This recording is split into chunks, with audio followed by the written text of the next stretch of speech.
धर्मेंद्र यादव जी, आज जो बंगाल में हुआ उसे आप सही मानते हैं या गलत मानते हैं? देखिए प्राची जी, बीजेपी के प्रवक्ता भी इस बात से सहमत हैं कि भारत एक धर्मनिरपेक्ष देश है और जितने धर्मों के लोग देश में रहते हैं सबको अपने धर्म का प्रचार प्रसार करने का हक है और जो संवैधानिक हक है, इसमें कोई बुराई नहीं है।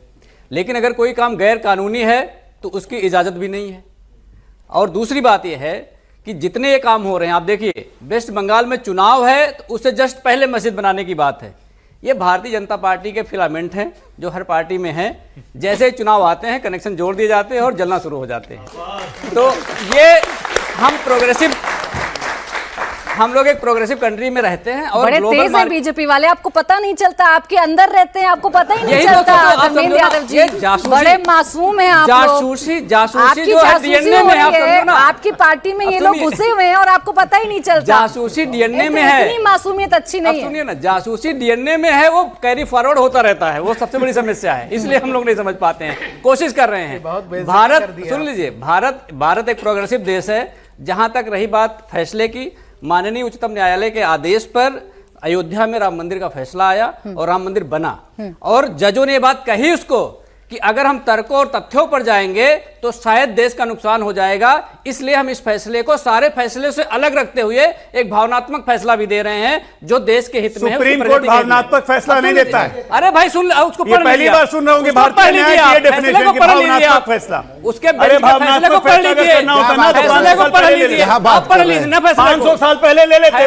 पढ़ लीजिए भाई, मैं अपनी तरफ से थोड़ा बोल रहा हूँ, बताएंगे अश्वनी जी, बताएंगे। पढ़ लीजिए, फैसले में लिखा हुआ है ये बात, मैं अपनी तरफ से नहीं बोल रहा हूँ। भावनात्मक लिखा हुआ है, देश की प्रगति के बारे में सोचना है। लिखा हुआ है यार, कुछ भी बोलना है। अब मेरी बात सुन लीजिए भाई। देखिए इन्होंने ये जवाब नहीं दिया बाबरी नाम होना चाहिए या नहीं। सुन लीजिए, ये समाजवादी पार्टी का चेहरा, इसीलिए चचा भी इनको छोड़ के चले जाते रहे। अरे भाई आप तो बस, और फिर कहते हैं कि बीजेपी हमारे चचा को ले गई। अच्छा बोले।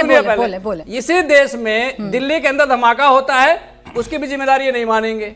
जम्मू कश्मीर के अंदर हिंदुओं को कपड़े उठाकर कहते हैं कि उनकी हत्या कर दी जाती है, उसके बावजूद भी अपनी कमी नहीं मानते। तो मैं इनसे निवेदन ये करूंगा कि जहां पर लॉ एंड ऑर्डर की बात हो, आप रेशनल होकर के काम करिए। अगर वो गलत है मस्जिद बनाने का फैसला, आप कार्रवाई करिए उस पर। क्यों नहीं करते? गृहमंत्री क्यों नहीं कार्रवाई करते? धर्मेंद्र जी दोनों के बीच में खड़े, एक तरफ एआईएमआईएम आपके बराबर में खड़ी है, एक तरफ इस्लामिक स्कॉलर आपके बीच में खड़े हैं। स्टैंड तो कम से कम क्लियर कर दीजिए कि यहाँ पे बीच वाली लाइन रखेंगे। देश के कानून से बड़े ना एआईएम है, ना समाजवादी है, ना भारतीय जनता पार्टी, ना आप है, ना मैं हूँ। तो हाँ ना तो बताइए ना, कानून से बड़ा कोई नहीं। हाँ ना तो बताइए ना, देश के कानून से बड़ा कोई नहीं। अगर वो गैर कानूनी है, बाबरी मस्जिद की नींव पड़ना सही है या गलत है? अगर वो गैर कानूनी है, इतने गैर जरूरी चीज को आप इतना मीडिया कवरेज क्यों दे रहे भाई? इस देश में अगर गैर कानूनी काम कर रहा है उसे जेल में होना चाहिए और आप उसे हीरो बना रहे हो मीडिया में ट्रायल करके। तो बोलिए ना ममता दीदी से, अरे बोलिए ना ममता दीदी से, आपकी तो इंडिया अलायंस की पार्टनर है। अरे जितनी उम्मीद आप मीडिया से रखते हैं अपने साथियों से भी रखा करें। डेमोक्रेसी के 4 पिलर है, तो आप अपना उम्मीद छोड़िए। ममता बनर्जी सुनती नहीं है क्या? आपको अपनी जिम्मेदारी नहीं पता या आपको नहीं पता? तो बोलिए ना उनको कि जेल में डालिए।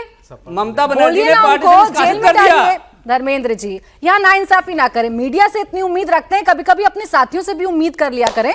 या सुनती नहीं है आपकी ममता? क्या आप चाहती हैं बताइए ना, आप क्या चाहती हैं? मैं ये चाहती हूँ आप मुझे सिर्फ इतना बता दें, बाबरी मस्जिद की नींव पड़ी वो सही है गलत?